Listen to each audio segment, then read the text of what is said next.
and to get...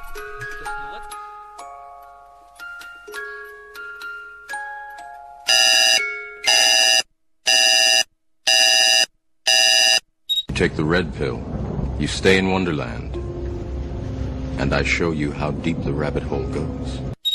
Is this the real life? Is this just fantasy? I'm a human being, god damn it! My life has value! It's time to ask yourself what you believe. Mass murder, torture, perjury, embezzlement, fraud, deception, treason. These are just a few of your many crimes against humanity. You will not win this war, for you are fighting the very essence of humanity.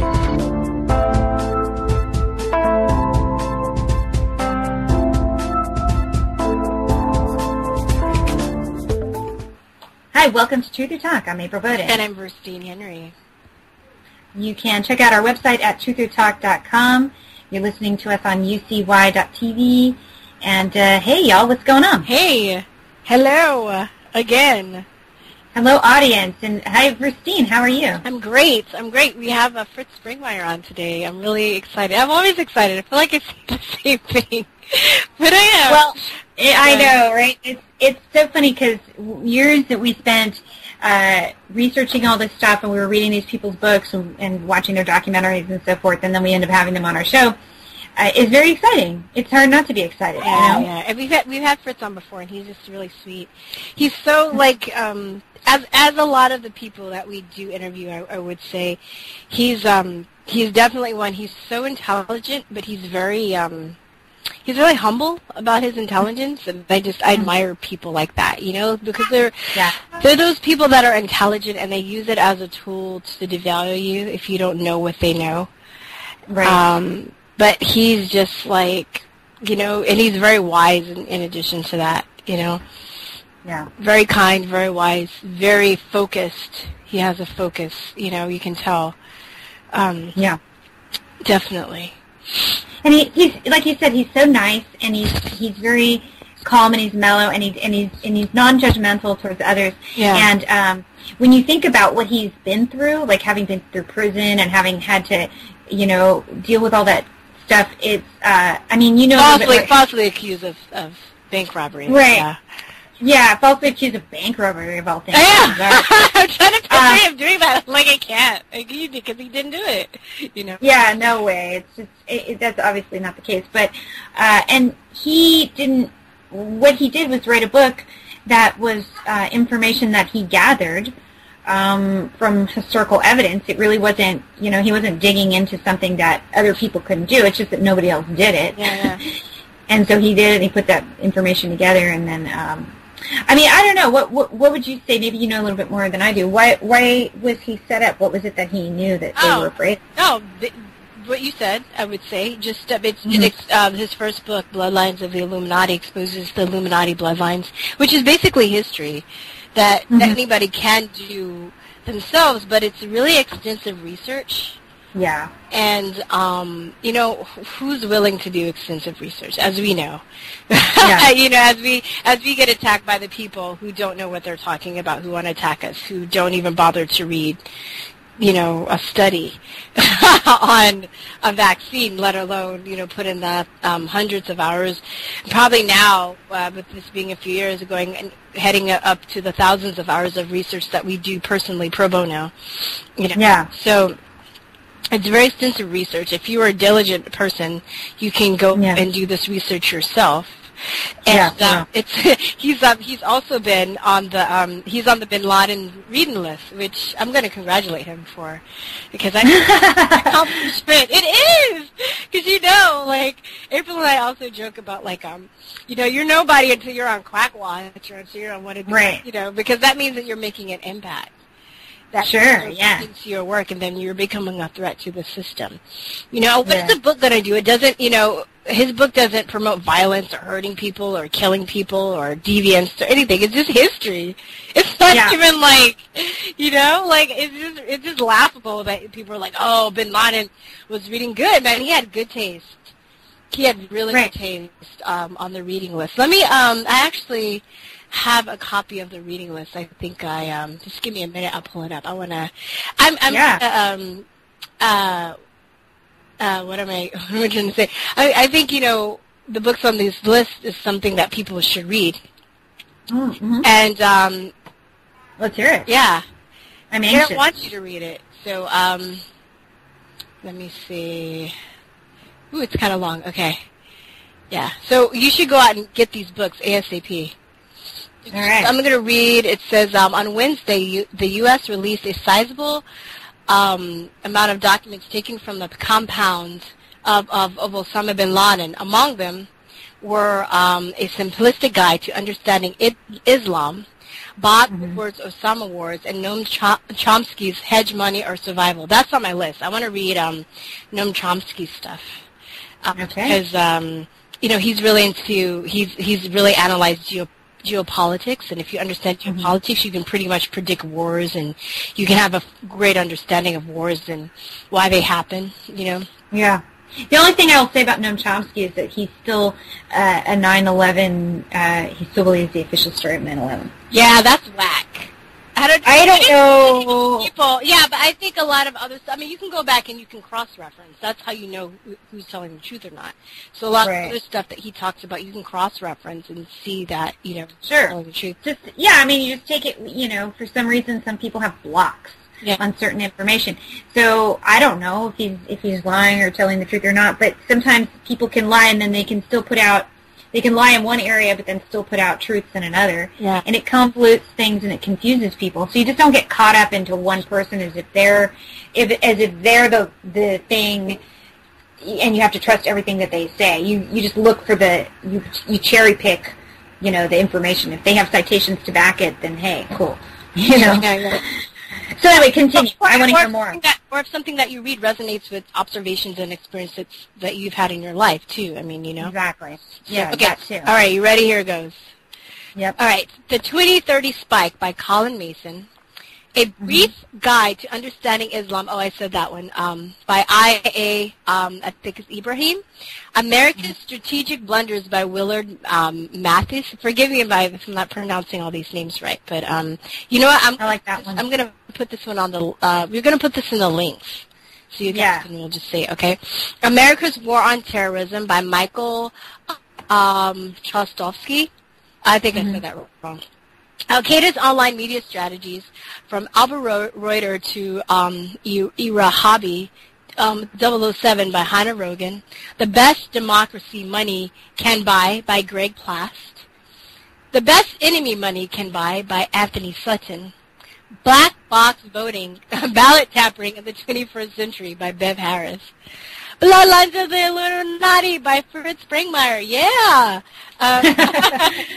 Bounding the Global War on Terror by Jeffrey Record, Checking Iran's Nuclear Ambitions by Henry Sokolowski and Patrick Clausen, Christianity and Islam in Spain, 756 to 1031 AD by C.R. Haynes, Civil Democratic Islam, Partners, Resources, and Strategies by Cheryl Bernard, Confessions of an Economic Hitman by John Perkins. That's on my list. I'm probably going to read that in a month or so. Conspirators' Hierarchy, The Committee of 300 by John Coleman, Crossing the Rubicon by Michael Rupert, Forsaking Pakistan, The Role of a U.S. Internal Security Assistant by Christine Fair and Peter Chalk, Guerrilla Air Defense, Anti-Aircraft Weapons and Techniques for Guerrilla Forces by James Crabtree. That would come in handy for the police state, probably. Right? A Handbook of International Law by Anthony Alst. I said Hedge Money or Survival by America's Quest for Global Dominance by Noam Chomsky. Imperial Hubris by Michael Schur. I don't know. In Pursuit of Allah's Pleasure by Asim Abu Mahid and Assam Auddin and Naha Ibrahim. I don't know how to pronounce. Sorry. Okay. International Relations 3 and the Asia Pacific by John Eakenberry and Michael Mastodano. Killing Hope, U.S. Military and CIA Intervention Since World War II by William Blum. Military Intelligence Blunders by John Hughes Wilson. Oh, that'd be great. Project MK Ultra, the CIA's program for research in behavioral modification. Right hearing before the Select Committee on Intelligence and the Subcommittee on Health and Scientific Research of the Committee on Human Resources, the United States Senate, 95th Congress, first session, August 1977, United States Congress Senate Select Committee on Intelligence. Necessary Illusions, Thought Control in Democratic Societies by Noam Chomsky. New Pearl Harbor, Disturbing Questions About the Bush Administration, 9/11, and by David Ray Griffin. New Political Regions of Analysis or Modern Terrorism by Barry Cooper. Obama Wars by Bob Woodard. Yeah, I should get that one. Oxford History. I should get that one and take that to my family reunion. My family will love that one, right? Oh, my God. Oxford History of Modern War by Charles Townsend. The Rise and Fall of the Great Powers by Paul Kennedy. Rogue State, A Guide to the World's Only Superpower by William Bloom. The Secret Teachings of All the Ages by Manly Hall. Secrets of the Federal Reserve by Eustace Mullins. The Taking of America 1, 2, 3 by Richard Sprague. Unfinished Business, Overseas Military Presence in the 21st Century by Michael O'Hanlon. The U.S. and Vietnam, 1787-1941 by Robert Hopkins Miller. Yeah. So there you guys. There you have a list. That's your reading list. You guys run out and get those books ASAP because. I mean, that was crazy. You know, what's funny is that Osama bin Laden is reading a book about 9/11 being a false flag. He's reading The New Pearl Harbor. Yeah, I mean, I know, it's ridiculous, right? I mean, that's crazy, right? Like him, like with his bad kidneys in a cave with the fucking oil lamp or some shit reading this book, because obviously he was hiding, you know. That's why they couldn't get him for so long, because he was in hiding, even though he had bad kidneys and he needed dialysis. It's ridiculous. You know? Yeah, no man. But it's just the irony of that, you know. Who knows what this whole list is all about, but it's but that's a good list though. I like those books. Yeah. Yeah, I mean, some of them I already have, just like a couple. And then some of them I have a list that I've started, and obviously the rest of these books are going on my list. But it's very, I just think that they made this list, personally I think that they made this list to deter people from you know, reading these books, because there's some people that are going to read them, they're like, oh no, those books are evil, like, you know, it's the new bad list, basically. It's the new bad list. I know, but it could also cause a morbid curiosity. I mean, it could backfire on them because people might be interested in those books. You mean like us? Well, I mean, we're already awake, but I mean, those that aren't might just have a morbid curiosity. Yeah. You know, but who knows? Or they just look at that, oh, that's just pure evil. I don't know. That's kind of silly. But the guy was reading Michael Rupert and Fritz Springmeir and Noam Chomsky, and you know, it's all these books about 9/11 being an inside job. It's like funny. I don't know.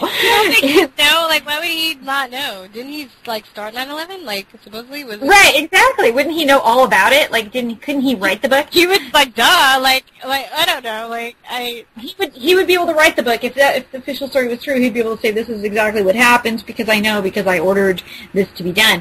It's so funny. It's like they're so in your face that they know that it didn't happen that way. Did you ever see?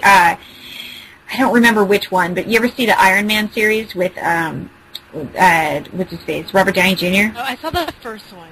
I didn't see the rest of them. I think it was either the second or the third one. I took my son to go see it, and the character was supposed to be this like Osama bin Laden guy, the bad guy, and he was a Muslim extremist, and he was, you know, attacking all these people, and you know, Iron Man got upset because his friend got hurt, and so on and so forth. And anyway, but it turned out the guy was an actor. It was played by the character was played by Ben Kingsley, and the character was actually an actor, and the whole thing was a hoax. And this is what went on in the movie, and I was like, it was so funny because I'm going, well, that's pretty realistic. That's pretty awesome. Right?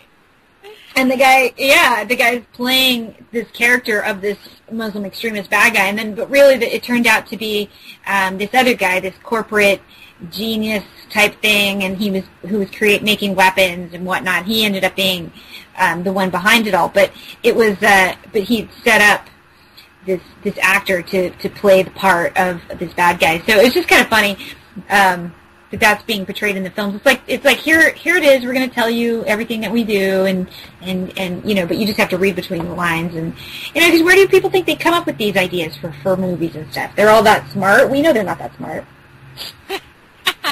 Yeah, I'm also looking at the list, and they're talking about a brief guide to understanding Islam. Really? Like, he needs like an idiot. If he's such a devout, like, Islamist, does he need to read, like, it's like basically like an idiot's guide to understanding Islam. Really? Right. Really? There were a couple books on Islam on that list. It's just ridiculous. I just, like, I have to laugh. I'm just so glad that I'm not, like, sucked up in that anymore. It's funny, yeah. Yeah, because I'm just like, I have better things to do with my energy and time than get sucked up in stuff that's just ridiculous. Like, I was talking to you about this earlier, but I was talking to one of my friends, and there's they're doing like a I think it's like a TV show or an episode or something that they're going to televise through the Make-A-Wish Foundation about this boy that has lymphoplastic something. Oh God, I forgot the name of it. Cancer. It's cancer of the white blood cells. Mm-hmm. And it's lymphoblastic leukemia. Okay. Right, and they're doing this thing through the Make-A-Wish Foundation because it's his dying wish that he wants to be Batman. So they made a mini Gotham City. They dressed him up as Batman. They're going to make him like, a little Batmobile, and he's going to go around fighting, villains and stuff like that. So my friend was telling me about this, and he was like, "Oh my God, isn't this amazing?" And I was like, "No, not really." I just felt like such a jaded, I know, right? Bad, evil person. Or he must have, I didn't really feel like that, but he must have thought that. So he got into a little bit of a tiff about it. And I was like, it's really not amazing because there are cures for cancer. And there's multiple cures for cancer. And it's like, I'd rather see this boy live. Yeah. And because I know, I looked it up a little bit. I know he did chemotherapy and all this stuff. And I mean, I would rather see them have a cure for cancer than for him to be Batman. But it's also just like, knowing that the Make-A-Wish Foundation is going to get a lot of publicity. They're going to get more money. They're going to get more grants. They're going to get, like all this attention. It's like somebody's making money off this, right? So in a sense, I'm looking at it from the point of view that this boy and his family is being exploited. And it's a really creative idea, and it's great that they got all these people together to do this out of the kindness of their heart. But it's a lie. It's a lie. Yeah, I'm just over it, and I can't take it seriously. I don't take AIDS Walk seriously. I don't take Cancer Research Foundation seriously. I think though, I was looking at Ty Bollinger's series, and he mentioned that there's some that are actually dedicated to doing the research into alternative therapies or collecting money to help family get treatments and stuff like that. I mean, I would be willing to donate to those, Sure. But for the most part, like anytime now I see a pink ribbon, I just want to puke. A red ribbon, I want to puke. A blue ribbon, I want to puke. What is it? A blue ribbon for autism or a puzzle piece? A blue puzzle piece? It's a blue puzzle piece. Yeah. Yeah, puke. Light it up. Yeah, puke. It's right. It's horrible. I was taking my son somewhere. My son Avery, my oldest, is 12, and he and I were in the car, and they were playing some advertisement on the radio about some walk, one of these walks, and he goes, I never understood how walks are supposed to help fight cancer. It was like a cancer thing or something. And he goes, how's walking going to do that? And I'm like, it really doesn't. That's a good question. It's a very, logical question, because it's funny. What are these walks really supposed to do? Well, they pay money, so people pay money to do, basically to participate in events and network with other people, and then they use that money supposedly to go to research. Right, exactly. And then, but it's really just a big advertisement. It's a big, practice in futility. I mean, people, they participate in these things and they think that they're involved. They feel good about themselves. They're doing something. They're being altruistic, and but really, I mean, it's just an like, why couldn't you just give the money directly? Why do you have to go through these big old shenanigans? Yeah. Because it's just an advertisement. It's just big. I said, you have something called awareness, which is really just advertisement. It means like you're putting money into awareness. We're going to be aware of the problem. Well, you're not really aware of the problem because they never talk about the cause. So, like, if you take leukemia, for example, I just read this essay. I don't know if you saw it. I sent it to Patrick Jordan, and he put it out on our listserv, because I was like, for the love of God here, because this was an article stating that vaccines could actually help prevent leukemia. And I was like, oh, my God, no, they didn't. And he's like, April, they didn't outright lie, they just didn't actually tell the truth, because it's actually the acquisition of the disease in a natural state that can help you prevent certain cancers. Yeah. But what they're doing is they're saying, well, getting this disease can actually help you have certain antibodies that would help you fight cancer later down the road. But it's just, this big, I mean, they convolute things and they make this big mess. They're causing the problem. Kids are getting cancers more nowadays. It's just become an epidemic, cancer, children's cancers, pediatric cancers, because of things like vaccines. Yeah. Yeah. Bam, bam, right there. Bam. Yeah. But then they don't look at the vaccines, because when you mention that as a possible cause, then they're just like, oh no, that can't be it. Well, how do you know? Oh, we didn't. Did you look at it? No, because that's not. Well, how do you know if you didn't look at it? It's just. Well, they'll say that it's not possible, but then yet if you take a vaccine insert and you look up every single ingredient, it'll say right there, carcinogen. Just wiki each ingredient individually. Formaldehyde, carcinogen, bam. Human diploid cells, carcinogen, bam. It's like just, that's all you got to do. You look them up and then they'll say, well, but it's such a small amount, it's just a drop in the bucket. This is the argument that I find really funny, is it's a drop in the bucket because babies and children, they're exposed to so many bacteria, because especially when they're infants and toddlers, because they pick things up and they put them in their mouths. And so they're, these things that they're exposed to, it's just such a minor drop in the bucket. Well, wouldn't the disease itself also be a minor drop in the bucket then? So you're saying, it's these backwards arguments. It's silliness, but I see your point. It's really sad that we're celebrating, this kid and having, I mean, when it's probably unnecessary for him to have to go. And, we've, I don't know, we've talked to people who have been able to cure cancer using cannabis or using other types of treatments. Oh, there's so many, there's Gerson, there's ozone, there's photo, something having to do with light and sound. There are people that do integrative therapies. There, just a plug for Ty Bollinger's series, The Truth About Cancer, which is, if anybody's listening and they're interested, it's an 11-hour docu-series. And each episode, they break down, what cancer is, what causes cancer, or the many different causes of cancer, the science behind the cancer, your immune system, the toxins within the environment, ways you can prevent cancer, and the ways you can treat cancer, all throughout these episodes. And they're all doctors and scientists. They're all like MDs and scientists. Oh, they're on Quack Watch. Oh no! Oh, is that not credible information?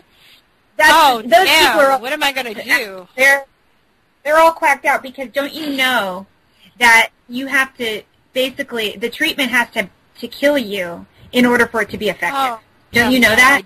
That's how it works. Okay. Sorry, I guess my information.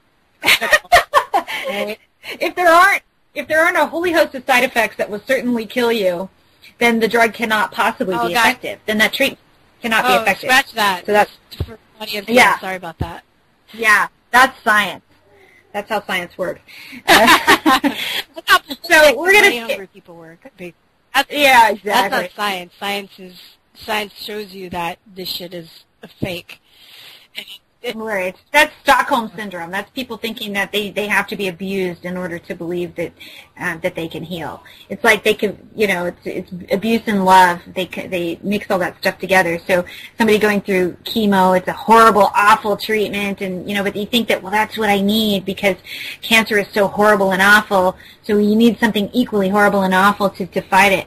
It's interesting. I look at the St. Jude's commercials too, and I get so upset because they show all these cute little bald kids. I know. Adorable. It's so sad. They're so cute, and I just get so upset because I know that they're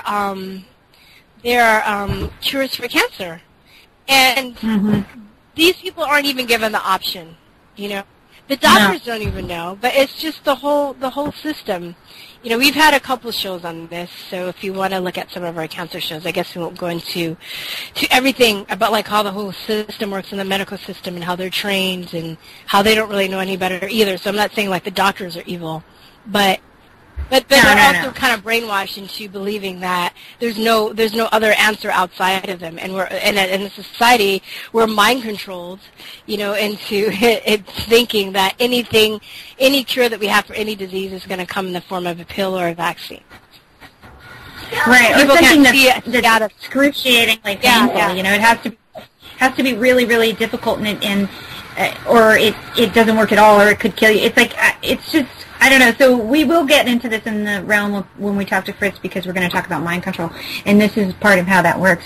So everybody stay tuned, because we're going to take a short break, and when we get back, we're going to be talking to Fritz Springmeir. So hang on. Hello, thanks for having me on your radio.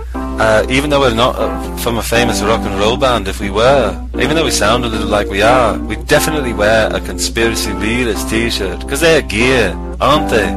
Oh yeah, they're really gear. I want to write a song about them.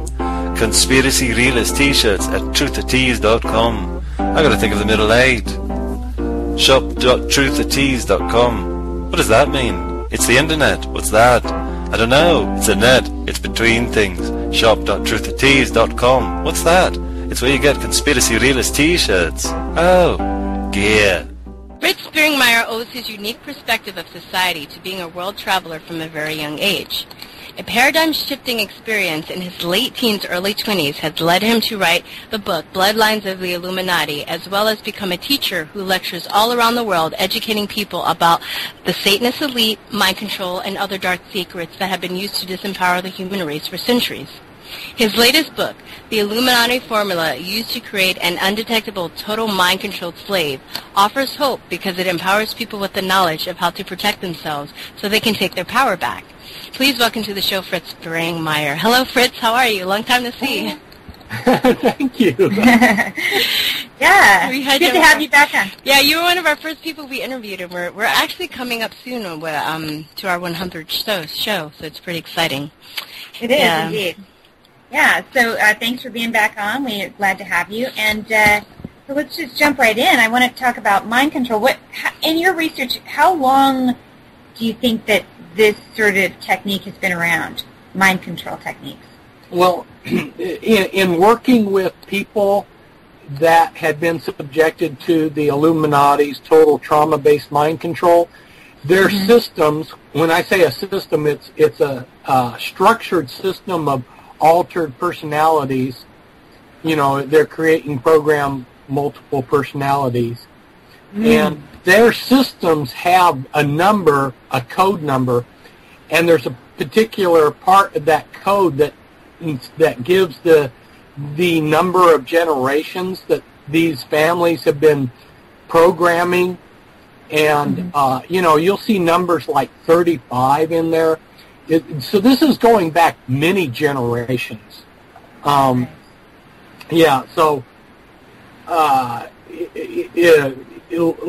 In talking and researching, it's very clear that this type of mind control went clear back to ancient Egypt, where they had dream temples. And in the dream temples, They did hypnosis. They didn't call it hypnosis back then. They called it dreams. But they had drugs, the pharmaceuticals, they had the torture, they had all the basic elements of the trauma-based mind control programming that we have today. It just wasn't placed on a scientific platform or standard.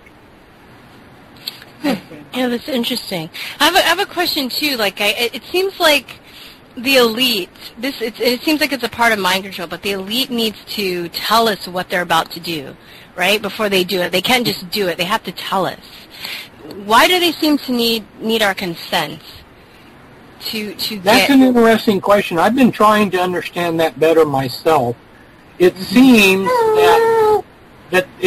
that there is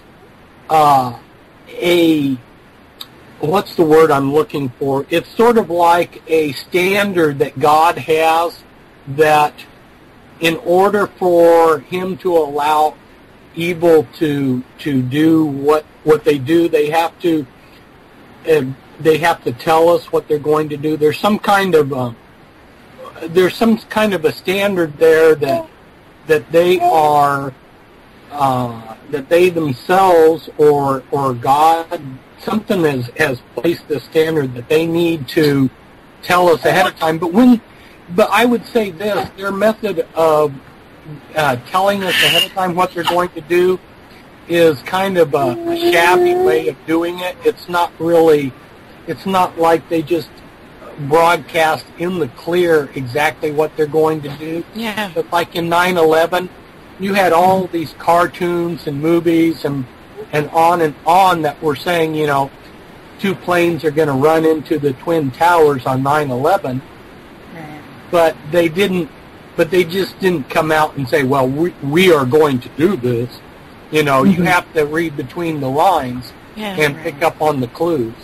So is it kind of like their mindset, well, we told you, and if you're too stupid to figure it out, so too bad for you, kind of thing. Right. Yes. Yeah, that's really interesting, though. But it seems like, April and I were talking about that one day. We were likening it to kind of like, like the legend of the vampire, and how a vampire can't hurt you unless you give him consent to come into into their house. Yeah. Well, there's something about what you just said there is that, and when we look in the Word of God, we see that there's a lot of importance placed on our will. If we don't get demons come into us unless there's some aspect of our life where we invite them in. We think, let's say we get depressed, then we open a portal for spirits of depression to come in. Or if we have thoughts of stealing, that's an invitation to spirits that are associated with theft.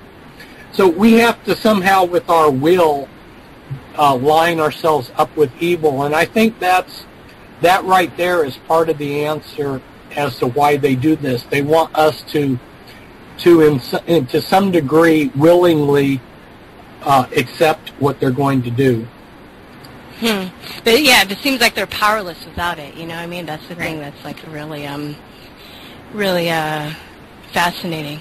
I listened to you. I forgot what interview I was listening to. It was I forgot, but anyway, you were talking about African American slavery and how mind control was implemented during African American slavery. Could you please explain that? Because I thought it was fascinating. I can't do it like you can, but it really gave me, food for thought, and it explains a lot of the social engineering that's going on with African Americans today. It was really fascinating. So, well, in making comparisons between the trauma-based mind control and what was done to the Africans, one of the first things that they do in the trauma-based mind control is they apply severe trauma so that they can erase your heritage and your concept of who you are.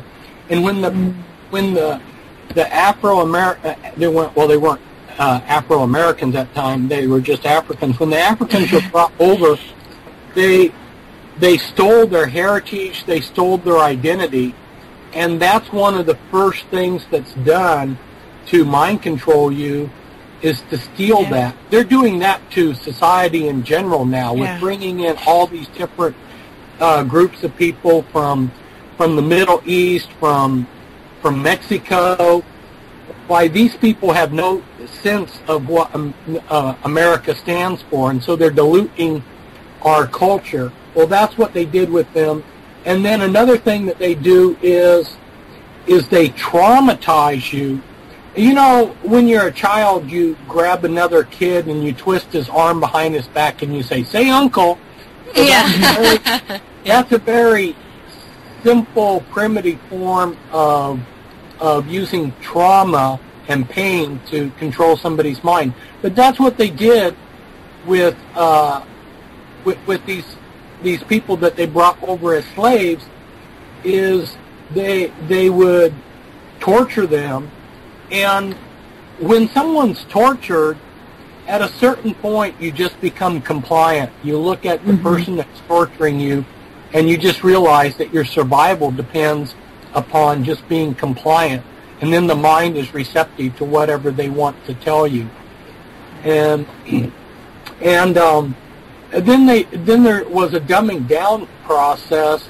You know, people were forbidden to teach the Afro-Americans how to read and write. Right. And somehow, because I did do teaching, a lot of my Afro-American students still carried that concept that somebody that had been enculturized into them, that being in the classroom and learning from the teacher was a bad thing. Yeah. And it isn't, you know.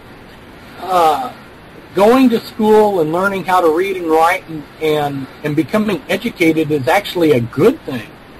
But they have convinced whole groups of people that this is something that you should stay away from. Well, do you know, did you ever teach English? Is that what you taught when you were teaching? I taught all of the high school subjects, yes. Did you ever teach English overseas? Because I lived in Taiwan for 2 years, and I was teaching English. And and actually that was when I began to awaken. You know, it was kind of like when I was outside of the country, I began to awaken to a lot of this stuff. And I'm thinking too, like, that, you know, teaching, like you said, it can be used as mind control if you're disempowering people by what you're teaching them, right? Or not teaching them. But at the same time, I was thinking really about English being a huge tool to control people's minds, not only in the U.S., but like outside. So people that are, that want to learn English, they're going to fancy schools to become English learners. But at the same time, I feel like a lot of the stuff that within the curriculum is teaching them to detach from their culture. Right. And in that sense, they're easier to control. So then, I also noticed too a lot of people that like left Taiwan and went out and they learned English. It was harder for them to assimilate back into society, and a lot of them became depressed, and because of that, because they'd had like this paradigm shift that they couldn't relate to a lot of their old friends and family members because of it. Right. It's true. Well, yeah, it's Taiwan, like the Shawshank. Yeah, go on. Taiwan was a colony of Japan, and they have a lot of Japanese concepts in their thinking. In fact, their style of writing Chinese is in line with the way the Japanese write the kanji. But in Japan, if you're Japanese, let's say you had Japanese parents, you were born in Japan, you were raised in Japan, and then you move away, when you come back, they won't accept you. You're no longer Japanese as far as they consider. You've been tainted by some foreign culture, and you will be rejected. That's funny. I think a lot of Africans look at African Americans that way. That's why they're... So I don't think really, it might be, you're right about the Japanese thing, but I also, the more I talk to people and the more like I learn about other cultures, it seems like it's a phenomenon that's kind of not just within Japanese culture, but African, any place. There's like this divide between people that are Americanized and then people that are, you know, I don't know, born in the original country or culture. Well, there's certain aspects of American culture, and Americans don't like to admit that we have a culture, but there's some definite features that are part of American thinking that are very distinct from a lot of other people's, and Americans display that, and then other people in other countries react negatively to some of the attitudes that Americans have. Well, what would you say those attitudes are? I think I have some idea, but I'm curious to know your opinion on that. Well, one of them is everything's best in America. We have the best of everything. Yeah. It's an arrogance or a pride. Yeah, but people do no wrong. But another thing that has happened is not only were the blacks dissociated from their African heritage, but the whites were too, because and that wasn't necessarily so much for mind control as it was when you left the old world, you were making a new life in America, in the new world, and everybody just forgot where they came from so that they could be successful. And so there's a really a strong prejudice in the United States against studying geography and history. Americans are very ignorant of the rest of the world. And you look at our news, we very rarely have much news about the rest of the world. It's very self-centered. Where if you listen to the BBC, you get a totally different perspective on world news. Or just getting out the country. Like I'm traveling. I've traveled and I plan to travel some more, and that just like really gives you a whole different perspective on people and just the fact that that we're lied to, and just you look at the news, even the a lot of the narrative stories that are on television that dehumanizes other cultures, and you really realize that people are just people. When you travel, you're like, people are people no matter where you go. They're good people and bad people, and funny people and smart people, and kind people and mean people of all races and religions. But I think when you're in a bubble, especially like Americans are, and because we've been brainwashed with this notion that we're the best and we have everything that we need here, and there's nothing more that we can possibly get from anywhere else, then it enslaves you in a sense, and that's mind control. That's enslaving your mind. True. Going back to Japan again, Americans still think that all the some Americans, I should say, think that the only thing that the Japanese do is make some cheap copy of American technology. Well, I've been in Japan several times, and I tell you what, they don't need to copy our technology. They're beyond our technology. You go there, and you see them doing things that are maybe 10 years ahead of us. So, and they have been inventing things all along, and Americans in our prejudice just don't want to give credit where credit's due to some of these other peoples. Yeah. We kind of got a rude awakening in World War II because Americans, the common American, had this attitude that the Japanese were incapable of doing anything, and they got a rude awakening. Yeah, that's interesting. Did you live in Japan, or did you just visit? No, I've just visited there, and Japan has been very supportive of my work. Two of my books got translated into Japanese. The Japanese as a whole are probably more against the New World Order than any country I'm familiar with. Really? That's really great to know, because I feel like it's really interesting too, like because of Taiwan and how they were like basically, I don't know, they were conquered by the Chinese, and the Chinese really tried to still have a hold on them. They have this disdain for China and Japan too, because Japan, was colonized then too. I mean, anyway. I guess what I'm trying to say is that my experience when I was talking with people, they were very, very pro-American, and they wanted to get away from anything that that was anything that's American. Basically, they worship. And when I would talk to people about a lot of these concepts, they would not have it. I had one friend that was maybe Taiwanese that was open, and I would try to explain this stuff to some of my other friends, and they just were not having it. Some of them probably think I'm crazy, because of it. But it's interesting too. The one friend that I did have, she was one that was open and I would say awake, so to speak. She actually traveled outside of Taiwan and learned English and lived in England and Australia for a few years. And then she's one of those people that had that paradigm shift, But wow, that's great. I'm really excited to hear that. So because I get upset too, but I feel like a lot of this information should be getting to people outside of the country, outside of to Taiwan and to China and other parts of the world. And I wonder how many people are awake and who have access to this information, especially because they've been so imperialized.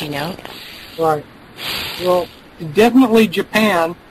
There's a few people over there that will translate articles I write even today.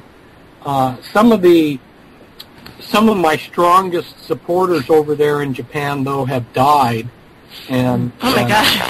Yeah, so I was saddened about their deaths. But there's still some friends of mine over there in Japan that will translate some of my articles that I do. As you know, probably, I write kind of on a daily basis an article that I put up on Facebook. Okay. That's interesting. That's cool. Is there a Japanese, you have a page in Japanese? A Japanese that displays your work and stuff? Just that, or is it just... Not specifically. It would just be individuals over there that like an article and then translate it. Okay. But, I don't think any other country has done as much with my material as Japan. Wow. And they've been very supportive. During the 1990s, the Japanese people were very loving and giving to me. Just as an example, one Japanese man gave me a fax machine, and another Japanese gave me something like an $800 camera. So they're very giving people. And what's his face? James Corbett, he has a show there. He has a show in Japan. Yeah. But I don't know. I know he broadcasts in English. I'm curious. We're supposed to talk to him soon as well, but I'm curious to know if he translates or does transmission in Japanese as well. So, because also just my experience with Asian culture, and forgive me, I know I'm probably being general, is that they don't question. They kind of just follow and do what they're told, and not ask, not critically think. They have this whole hierarchy of respect, and you just do what you're told and don't question anything. From my experience, I know there are exceptions. So to hear that's really fascinating, and it makes me happy. Yeah, that goes back to what you were saying earlier about there being a variety of people in these countries where, we have a tendency to stereotype a group of people, and it would be very easy to stereotype the Japanese as just a herd of people that follow their leaders. But there's more thinking there than maybe meets the eye. I love your comment. I think it was an interview on Alex Jones about infighting. And I mean, because we actually had a show just on that. We talked about infighting, and we called it like a truth snobbery, you know, where people, you know, they're like, well, I know this and you don't, so you're not as intelligent as me, even though they basically have the same goals, and they start, you know, to fight over frivolous things. So, do you think that people are starting to get the message about infighting and how it makes us lose our focus, and how it's and also a tool of divide and conquer, or an aspect of divide and conquer? I don't think that we're getting overall that we're getting any wiser in that direction. It's really a function of who you are as a person. You know, I made a commitment to myself. There's certain standards I have, and that is, one, I try hard not to condemn, complain, or criticize. You know, I try to take those 3 C's out of my daily activities. And also, I won't speak bad about someone behind their back. Yeah. A lot of times people come to me and say, well, tell me about so-and-so. And I try not to say anything that I wouldn't say to their face.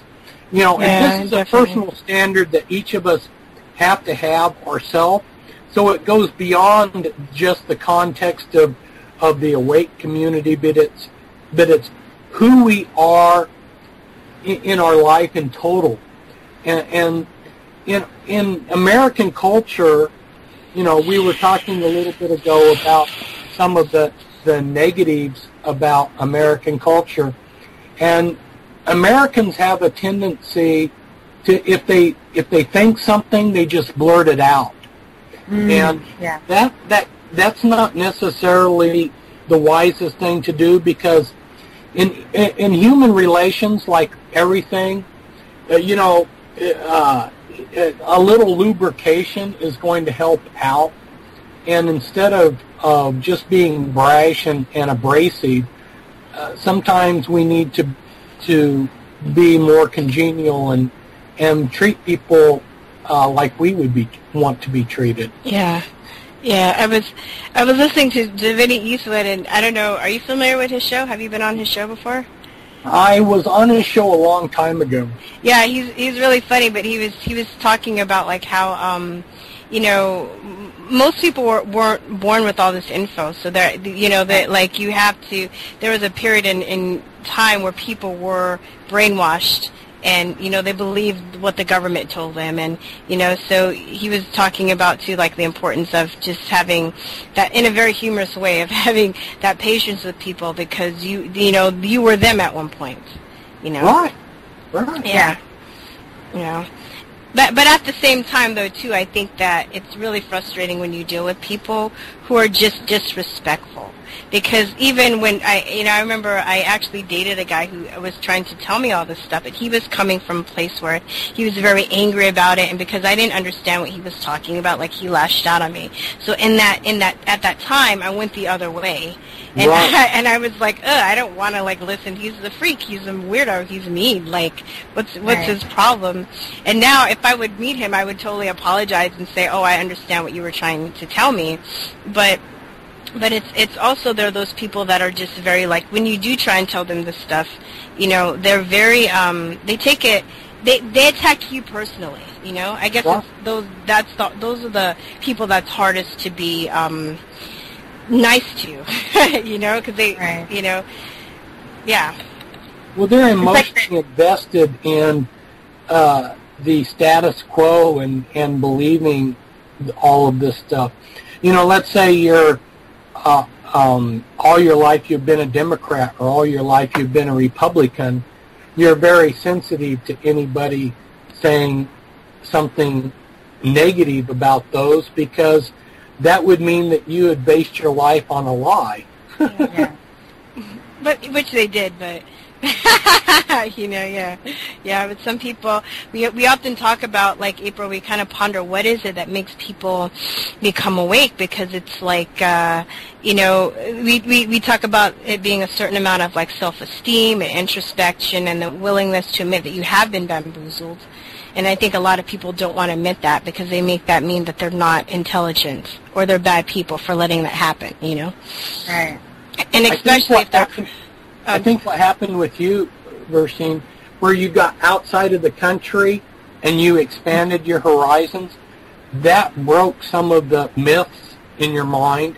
And that's one of the reasons why it's been much easier for me to look at reality for what it is because I grew up in Asia.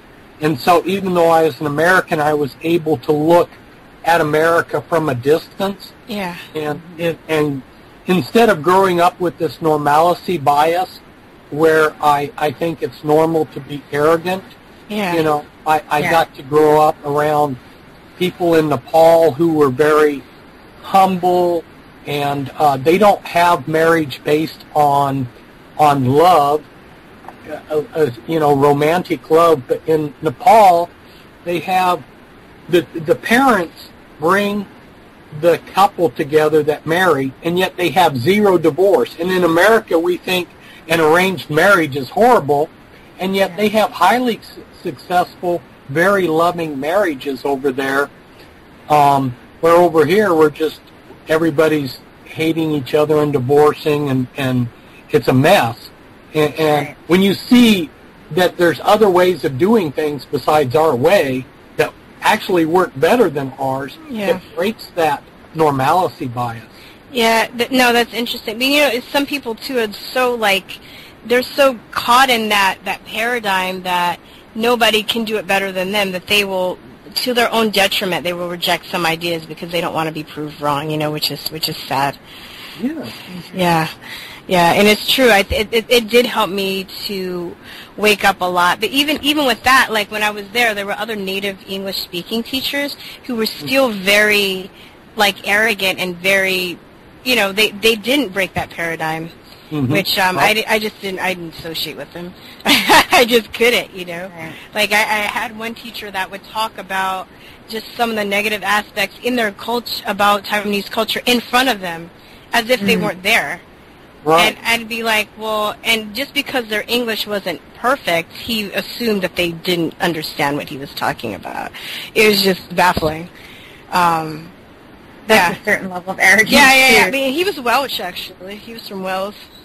But and with regards to the infighting, I mean, you can see how even within the infighting, there's some people get stuck in their paradigm as well, and that's part of, and then it's like egos clashing and things like that, because one person, they might be sort of awakened to the big picture of that there's a new world order, that there's an Illuminati, but then they have one way of seeing it, and then they clash with somebody else, and then all of a sudden they attack that other person just because maybe there's a different in philosophy of just how things should be done. Yeah. It's very, so it's interesting. Someone can wake up but then still be stuck in a paradigm. It's, right. The Word of God gives us some very wise advice. It constantly warns about how pride goes before the fall and how pride blinds us. And so all of us, and I'm speaking for us to do introspection, all of us need to examine ourselves and ask ourselves, do I have pride? Where am I proud? Because wherever there's pride, it distorts our vision of reality. And so this is something that is, it's a way for us to detect where we're going wrong. It's a sign. It's like a neon sign. Oh, there's pride there. Then I'm not seeing things as they really are. That's really great. Yeah. I like that. It is good. And it's like the comedian Louis C.K. says, it's self-love is good, but self-awareness is more important. Because you have to kind of keep that self-love in check. Otherwise, you could become, very prideful and narcissistic. Yeah, exactly. Too much. Exactly. I'm going to skip back. I just had a question. I remember you saying that. I think you were asked this on an interview, but you didn't have the answer. And I'm hoping maybe now you have the answer. But have you found out why the Illuminati or elites seem to hate dark-skinned people? Have you found that out yet? I'm still searching. Well, I don't know what answer I gave or didn't give. I've been asked that question a number of times. The thing of it is that there's people out there that are sure they have the right answer. Yeah. And they're very, they will tell you. But I have interacted with people in the Illuminati talked with them, and the current head of the Illuminati, William Cornelius Van Dyne, we've had discussions about the black people where I know he himself is not prejudiced against blacks, but I know overall that the Illuminati has a real disdain for the blacks. The heart of the Illuminati is Europe, Brussels, and they have a very strong bias towards the superiority of the white race. And so if you think that you're superior, that means that the others are less than you. And then if they're less than you, you tend to it's like self-fulfilling prophecy. You tend to do things or look at things with that attitude or perspective to reaffirm what you already believe. Yeah. Very fascinating. That's a good explanation. Yeah. Do you think that there's people within the Illuminati bloodlines that actually want to get out? Oh yeah, there's many people. I don't know what the percentage is, but in the lower ranks and even in the upper ranks, there are people that dislike the Illuminati philosophy. They dislike the mind control, the intimidation, the blackmail, all the pressure. They're disgusted by all the human sacrifice and all the rest of the stuff that goes on. Yeah, but they are also so terrified that they're some of them have said, I don't see how I could get out of this. It's just, I'm trapped. They even use the word trapped. Wow. I'm sure it would be. And then what I'm curious about is then if the mind control runs so deep, they start with this trauma-based mind control when they're children, I imagine, using torture and abuse and, pedophilia. And then, as an adult, would they even recognize, how would they be able to even recognize, have that self-awareness since they've been so entrenched in this mind control that they are, that they're even in this group, that it's not normal somehow? Would they just think it's normal most of the time? Well, that's a good question, and in interacting with different people that are trying to get out of the Illuminati, people that are happy to be in the Illuminati, you see a wide range of responses. There's some people that have totally lock, stock, and barrel bought sadism. They're totally into dehumanizing and torturing other people, and they're proud that they're what they are, and they're just demonic. And then you have other people that have, all I can describe it is they have a God-given humanity about them, that the more that they're around this meanness or this all these horrible things that the Illuminati are involved with, the more repulsed they are. So for some people, it draws them further into the evilness, and for some people, they have this built-in humanity within them that no matter what happens, they don't lose that humanity, and they want out of what they're involved with. And would you say that's about the Kennedy family? I've always been kind of curious about that because I seem to recall they are one of the 13 bloodlines, right? Which family? The Kennedy family? Well, the Kennedy family has some really strong weaknesses to them. One of their weaknesses is the men have this insatiable habit of need for sex, and they have a record of raping women and so forth. So there's some, when we go to the scriptures, we see there's generational sins and generational curses. So the Kennedy family has some strong weaknesses, and so that have been passed down, and I don't know. I lost track of your question there, Well, I was just kind of curious because it seems like the Kennedy family, I mean, obviously JFK was assassinated, Robert Kennedy was assassinated, and then John Kennedy Jr. So I'm wondering if within, I mean, you're saying they have problems with sexual deviance, but do they sort of, have they been known to kind of like get out of line? Is that why they're always being murdered? Like defy the Illuminati? Yeah, exactly. That's a good question again. The part of it is you always have these power struggles between different groups in the Illuminati, and part of why they have been taken out is a difference in philosophy, and it's a power struggle.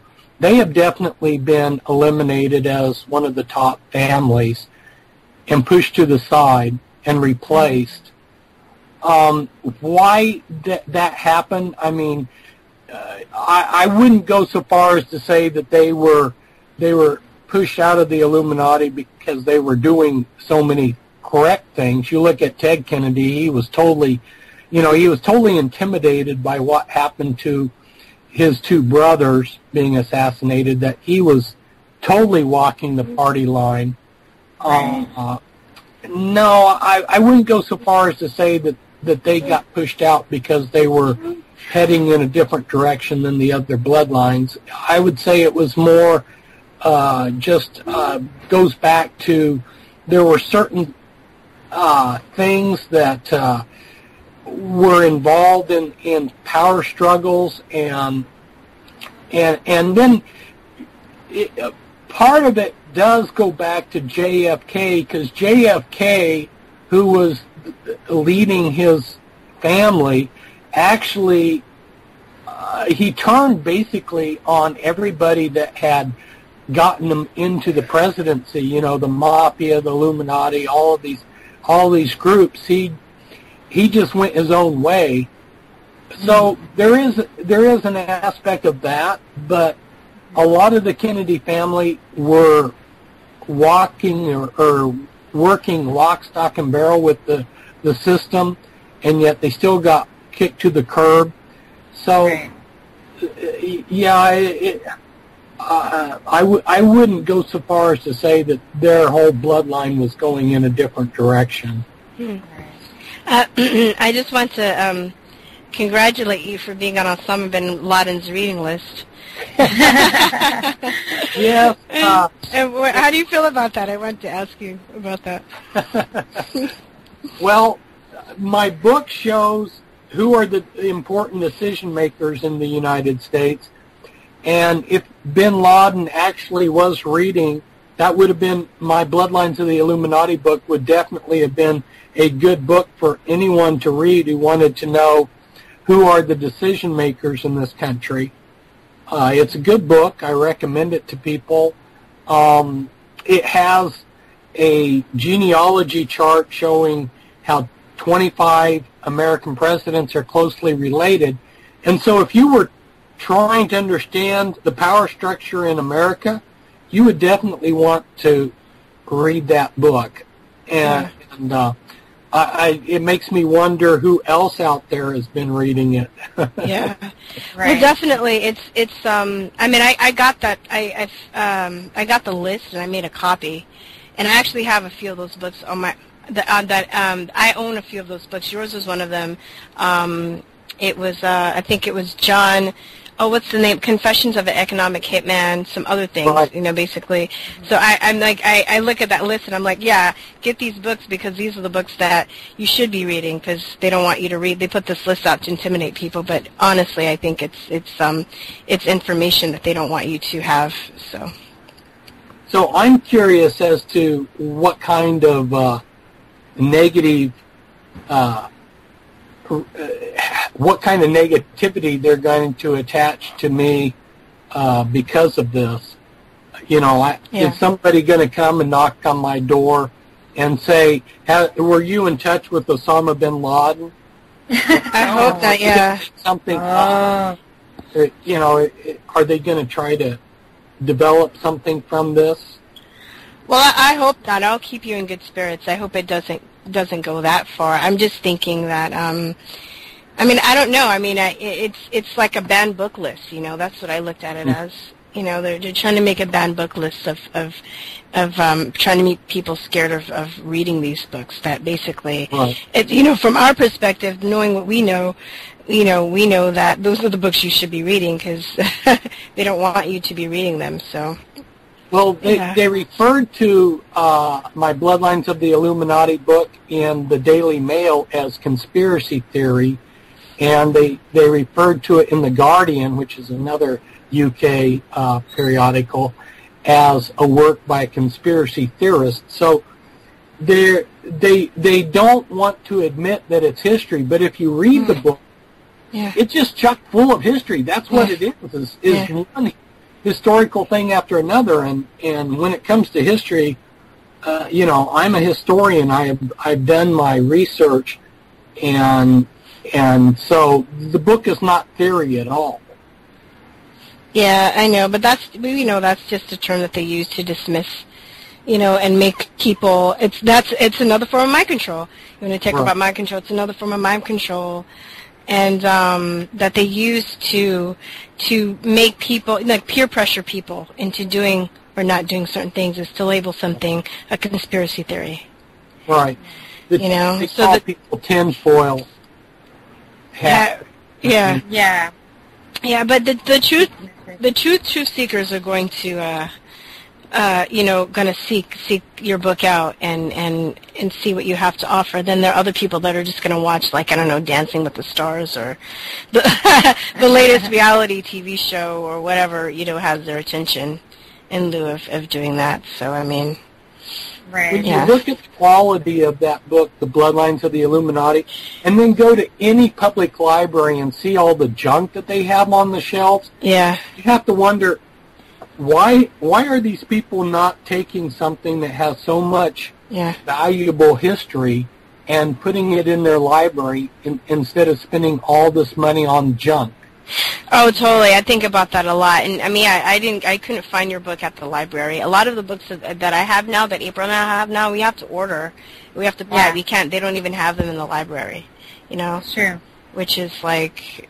It's a shame. It is a shame. Yeah. There's a bunch of, I don't know if you know, I think you're pretty aware of the vaccines and stuff, but I went to the library and I was looking up, you know, trying to do some research on vaccines. They had all of Paul Offit's books, but they had none of the books that, you know, are talking about the true science and you know, about vaccines. So, you know, the ones that we read didn't have any of those. So. Right.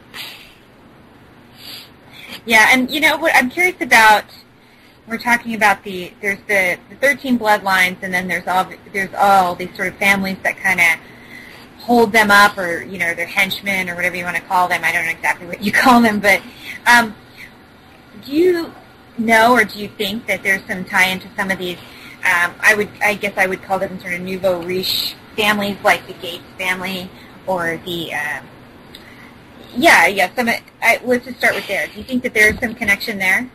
Oh, definitely. And a lot of these people that are the new rich have been allowed to get rich. It doesn't happen by accident. Again, you know, going back and seeing the patterns of things, I'm going to use John Jacob Astor the First as an example. This guy comes, his father's a butcher over there in Waldorf, Germany, and then he comes over here to America penniless. He can't speak English, and then you see him having the doors open to him. He becomes the head of a lodge, and he's not even, the guy is uncultured. He doesn't have manners.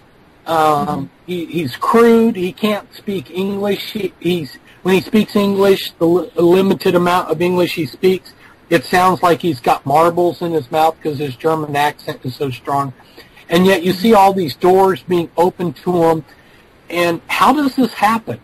You know, there was a drug trade where trappers were going out and trapping furs. The Indians were trapping furs and selling them to the white men.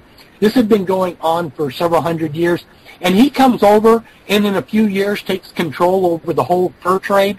How does this happen? It's because the Committee of 300, which was the Illuminati's governing board in Europe at the time, they decided, okay, we're going to allow this bloodline to get rich. So likewise, some of these new rich that we're seeing, it's the same pattern. They're being allowed to get the right connections, being allowed to get this information. I worked with a few people that I was trying to help with their programming, and this one guy, he had been programmed to invent something. I mean, it had been invented by, I guess, somebody in the Illuminati 20 years earlier. They had programmed him when he was a child to invent this at a certain time, and another person had been programmed to come into his life and help him develop it. So we see there's several things that you can glean from this. One is technologies being released at a certain rate, but another thing is he was being set up to become rich. Right. And, I found we were commenting before on how now Microsoft is employing, they're going out of their way to employ people with autism, which is ironic because then, I have an autistic son who regressed into autism after vaccination, and we know that Bill Gates is responsible for all these vaccine campaigns, so it's almost like they're working to create it, and then they're going to solve the problem. It's the adage. Problem, reaction, solution. So we're going to create the problem or be a part of this creating the problem, because he's also involved in the education system and what's going on there as far as instituting this Common Core and increasing the dumbing down of society and so forth. And then they're going to hire these people to work for Microsoft or work for the military. The military is also starting to do this. They're doing that in Israel and in other countries. And so it's just kind of, so that's why I wanted to know, because it seems like that's where it's going. And also, even Steve Jobs, I don't know if you saw the movie Jobs, but when I watched the film, I thought he had the markers of a sociopath, because he seemed to just sort of walk over people and not really care who he hurt in his wake, just to obtain his goal without really concerning, himself. He didn't seem to possess a whole lot of empathy or guilt or, it just was get what you want. So I thought, that's interesting. I wonder, and so these people are allowed to become rich. And, that's really interesting. And then you say, go ahead. Jumping in here about autism, that's a big subject. There's many different reasons as to why children become autistic, vaccines being one of them. There's a woman who's been studying the causes of autism, and she's making the prediction, that within a few years, the majority of children in America will be autistic. Right. And so we see an increasing percentage of children that are getting autism, and that should wake us up that the controllers are doing something to us. Right. Yeah, no doubt. I mean, it seems that we had somebody on our show a little while ago, and he was talking about it's basically just sort of an experimentation ground, using food, using technology, using the system, the education system, and so forth, to see what the outcome will be. And so we're seeing all these disorders crop up, not just autism, but several, just learning disabilities and so forth. And it's really, really frightening at this point, because it's like 1 in every 5 children has a learning disability of some kind, or and which is really not where we were 20 years ago, and even less so 40 years ago, and so on. So it's quite obvious that they are doing something that's going on. But I guess what my curiosity was is, are some sort of, because it seems to me that humanity is, or what makes us human, what makes us not robots and machines, is our ability to have empathy and compassion for other things. There's even a scene in the movie Blade Runner where because then they have the people that look like, or the cyborgs that look like humans, and they give them the test, and the test that they give them to see if they're a human or not is to test their ability to have empathy. And so it seems like that this creation of this society is to sort of remove that from our ability to have that, even if it's not somebody with autism, if it's somebody with, these other disabilities. It seems to be they're all kind of, sociopathy or even narcissism or some of these other things are in a person's lack of ability to have empathy. So would you say that when they program, the attempt is to try and take that away from people, take away their empathy and their humanity? Yes, there's no doubt about it. They strip the person that's being programmed of their humanity. They dehumanize them. Right. And so when you said that you were helping somebody break their programming, so how do you? I mean, I not to get into details personally about your client, but how do you help them do that? Well, my approach was to do anything that would be helpful, and my approach was as a friend. That's one reason why I was successful. I noticed that people that were professional psychologists and psychiatrists, if they got into the field of helping program multiples, which were called DID later on, if they were sincerely trying to help them, they would be taken down. They would have someone that would come along that would become a client that would then sue them and put them out of business. But since I was doing all this for free for years, nobody could sue me. I wasn't a professional counselor. I just helped however I could. I was a friend. And as a friend, I could get by with doing things without being taken down professionally. I heard you say, too, like you, one time it's like a catch-22 because subconsciously their program was to, once they realize that their programming is trying to be broken, that they're programmed to self-destruct or kill themselves. Right. The people that I was working with close might have 6 or 7 suicide programs running at the time. To watch them closely every second, because if I turned my back, they would grab a handful of pills to try to commit suicide. If they were out of sight for a minute, and they might grab a razor and slash themselves all over, and so that was what I was having to deal with. Oh my God! Could you break each one of these programs individually? No. Well, they said weren't 6 or 7 suicide programs. Sometimes you just had to try to sidestep. Like if there was a cutting program, you give plastic scissors to the person so they can act out the program without hurting themselves. And then if they do that one time, will they ever do it again, or? Well, of course. So it's not. So it's something that's completely. It's still like a process, right? Would you say you can't completely break it, or how does that work?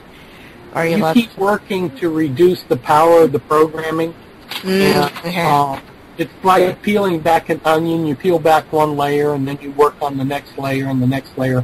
Some people think, I used to have problems with the Christians because the Christians would say, well, obviously you don't have true faith, because God would do a miracle and in a second these people would be healed. No, it doesn't work that way. God did many miracles in these people's lives, far more than other people's lives, but I came to understand that it was the parts of the mind that had been programmed that were turned off. You had to go step by step. There would be a miracle. There would be miracles on one level, and you would get that level cleared off. Then you would go to another level, and you'd get some more miracles and more breakthroughs. So it was a step-by-step process. It's like the programming, and you're talking about 1,000,000 times more powerful than being addicted to cigarettes. Look at how many people, what people go through to get over a cigarette addiction. So imagine each one of these programs is like a cigarette addiction. You deal with one addiction, then you deal with another addiction, another one. It's a slow process, but you're needing miracles all along the way. Yeah, I can Yeah, that's really interesting.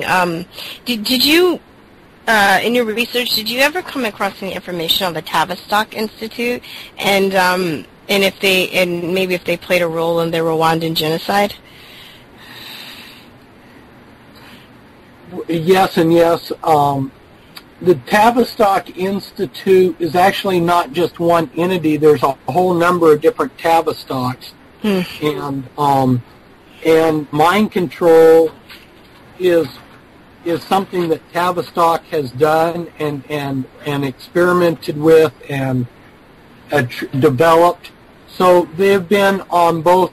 We went back to it goes back to that Hegelian dialectic that you were talking about. Mm-hmm. Some of the therapists that are out there in the public eye that deal with TID are from Tavistock, and then Tavistock actually has some of the worst programmers and has been inventing mass mind control and trauma-based mind control modalities over the years. So they're on both sides of the issue, and they also are involved with the overseas manipulation of foreign countries like Rwanda.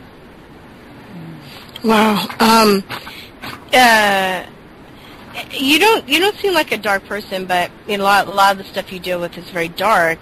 So I'm just curious, how do you keep your spirits up and keep out of harm's way when dealing with all this craziness? Well, one, I felt a calling to expose this stuff, but I have no natural interest in it. I have never been interested in the occult.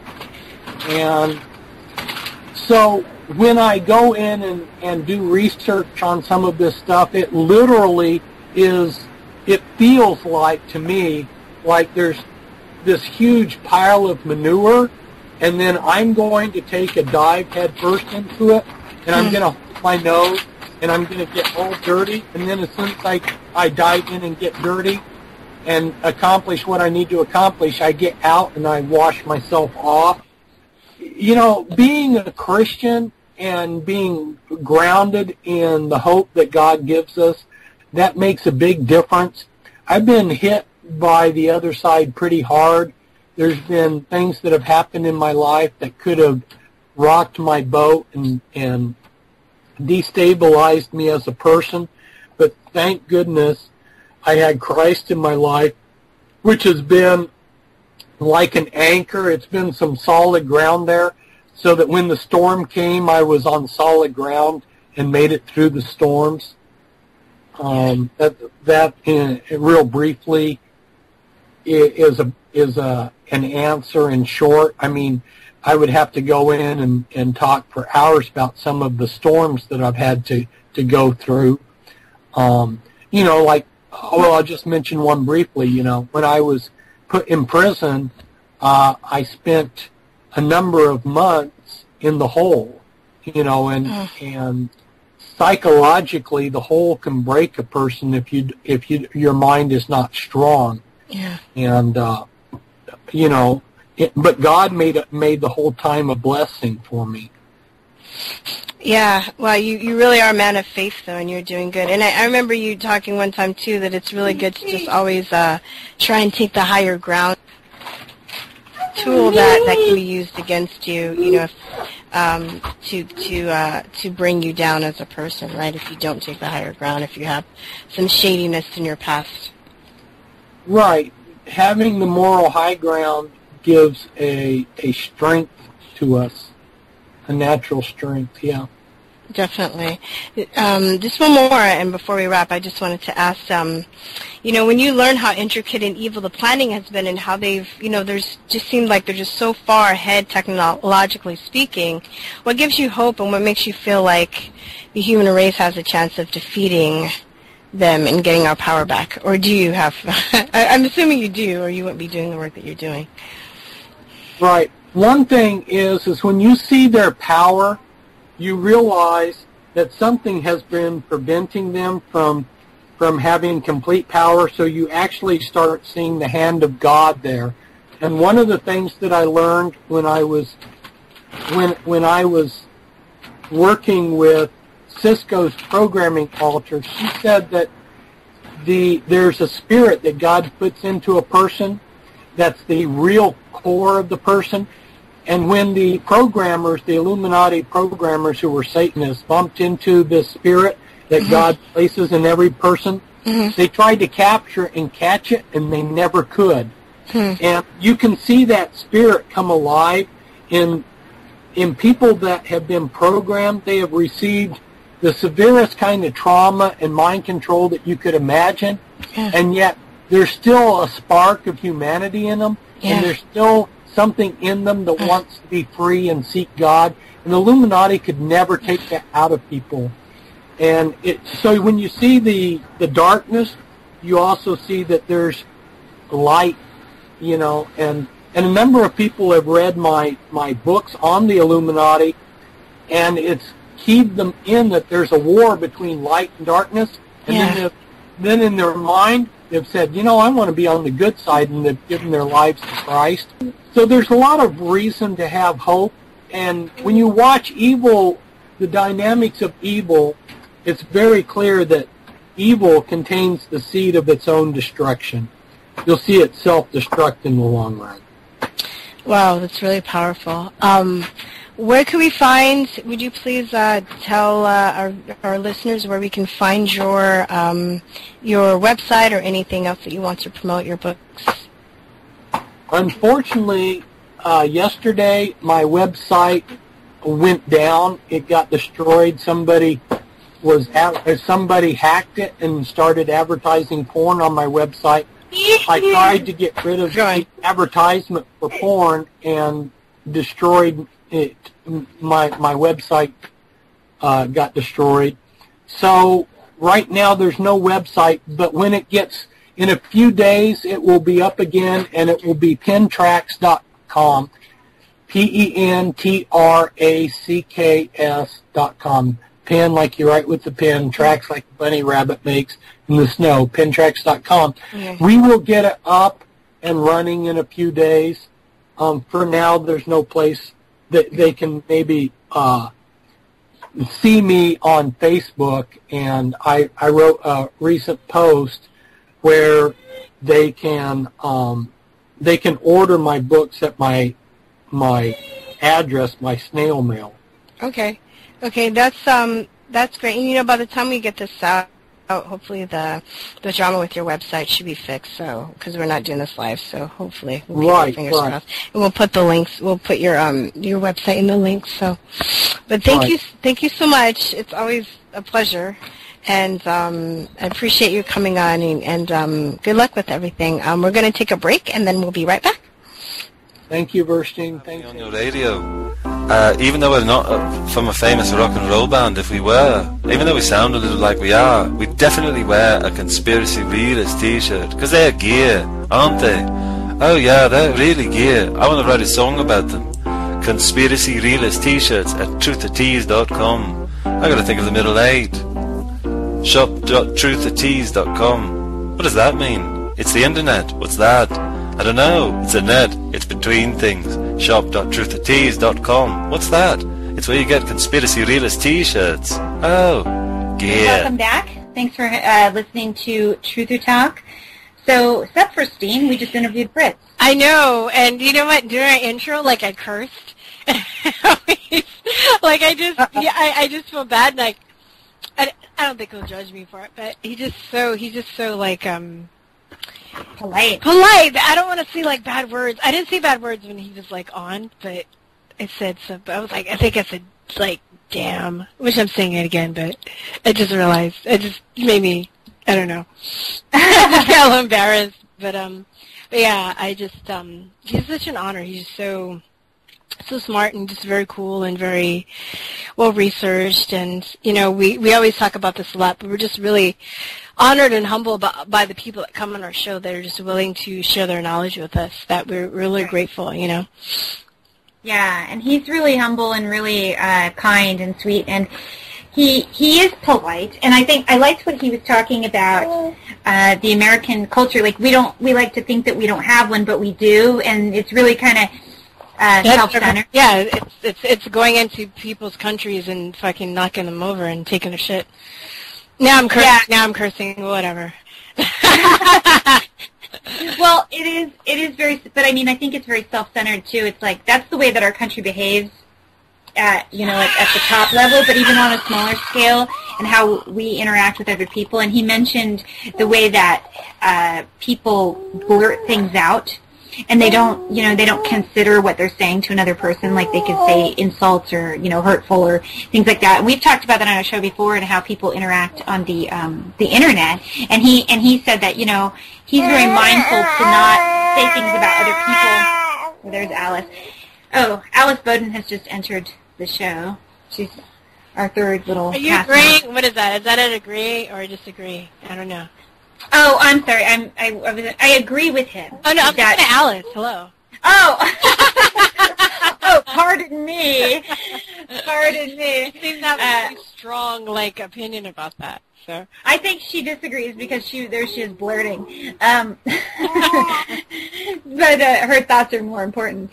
But I mean, but there is an immaturity about that. Maybe we'll take with that and run with it, Alice, because she's a baby, so she doesn't know any better, and her thoughts are important to her. But people as adults behave that way. They think that their thoughts or their feelings are more important than the feelings of others. And we talked about this in regards to how people interact on the social media, and they say really mean and hurtful things to other people that they wouldn't dare say to their face. And so I thought that was very respectful of him to say, I don't say things about other people unless I would say it to their face. Yeah. And then, I think that blurting, that's one thing. Is like, you think about what you're going to say and how you're going to say it, and are you going to be you're just going to be insulting and just make ad hominem attacks to another person, or are you going to actually think about it? It's like that whole thing, brutal honesty. Does it have to be brutal, or can you be honest without actually being brutal and being hurtful and mean? Yeah, there's probably definitely records of me not being nice to people. Right. But I always feel like it was instigated. Like, I think my first instinct was to try and explain something to people, and then when they would say stuff like, you're an idiot, or you're a flat earther, or, when they start doing the ad hominem attacks, then I will go off on them. I've been kicked out of a couple of Facebooks. I've been in Facebook jail for a while, for... Oh, yeah, me too. For doing that, but, I mean, I would say those things to those people's faces. I mean, I would actually prefer to. Yeah. But for the most part, I with my friends, and even if I have a disagreement with a friend, or I don't like something that my friend says and I'm relaying it to another friend, I try and do it in a respectful manner, as if, if this were to get out to that person, then that's how I would explain it to them. You ever have a fight with a friend, and then, you have a mutual circle of friends, and then you tell the other friend, but you're trying to tell them, what happened, but you're not necessarily attacking the friend on a personal level, There's a way to do that without being disrespectful. So if that were to get out, you can be like, well, I did say that, and this is why, Yeah. Well, I mean, it's one thing when you're talking about, for example, the pro-vaxxers and how we get into fights with them sometimes, because they just are outright attacking us, or they're saying, making personal attacks against me as, the mother of vaccine-injured child. Things like that can be, you feel the need to defend yourself, and sometimes you have to, you sink to their level a little bit because it's the only way to kind of get your point across. But I think what we were in the reference, what we were talking about in the context with him was the infighting. So meaning people in our movement, in the truth movement, and how they'll fight with each other in the same way that we're out here fighting people, pro-vaxxers and people who are trying to hurt us, and who probably, most of whom are at least half of whom are paid skeptics. They're not even real people. Mm-hmm. And they're being paid to troll the internet. And so we're fighting with these people, and, they're most likely, or a bunch of them, I'm sure. I mean, I treat them all as if they are real, but I don't know which ones are and which ones aren't. I don't know how you can tell. Yeah, and sometimes I've also realized, I'm like, are these children? Sometimes I think, they might just be teenagers. Right, precisely. You never know who these people are on the other end of it. And so that's where, you just kind of, that's a whole another animal. But when it comes to people that are in the movement, there's a lot of distrust, I think, and some truthers can fight with other truthers, or, I'm sorry, people don't like that term, but for lack of a better word. Yeah. And then there's sort of this infighting, and he was saying it's just kind of, people just sort of take in whatever personality they have, and I think that that's true, but that can be used against you if you if you're too much of an ego, if you have too much of a complex like that, or too paranoid to the point that you don't trust anybody. I don't really, I just give everybody the benefit of the doubt, that, that they're on the up. I just take it like that, and unless I hear otherwise, unless I have verification of otherwise, and sometimes I get a gut instinct, I do, and I'll believe that, I'll follow that. If it's somebody that is in the truth movement that's giving off some information, but I just don't like their personality, or I just don't like their, you think about their intent too, maybe too. That's like, what are they really trying to help me, or are they just trying to make themselves look good, Right, because there's a whole, scale of that. There's something called, because we've been talking a lot off air lately about narcissism and about people who are self-absorbed to that point. You see a lot of that going on in the internet. It's like social media-induced narcissism or something. Yeah. But there's such a thing called narcissistic altruism, which is where they will appear to be trying to help others. It's a certain type of narcissistic supply. So narcissists are basically people who don't. It's almost like a person without a soul. They don't really have a lot of conscience. They don't have a lot of empathy. They don't have, a lot of these people that Fritz was talking about, the Illuminati. They would be classified as narcissists or even sociopathic. Because the difference between a narcissist and a sociopath is that a narcissist can actually feel some sense of guilt, but sociopaths cannot.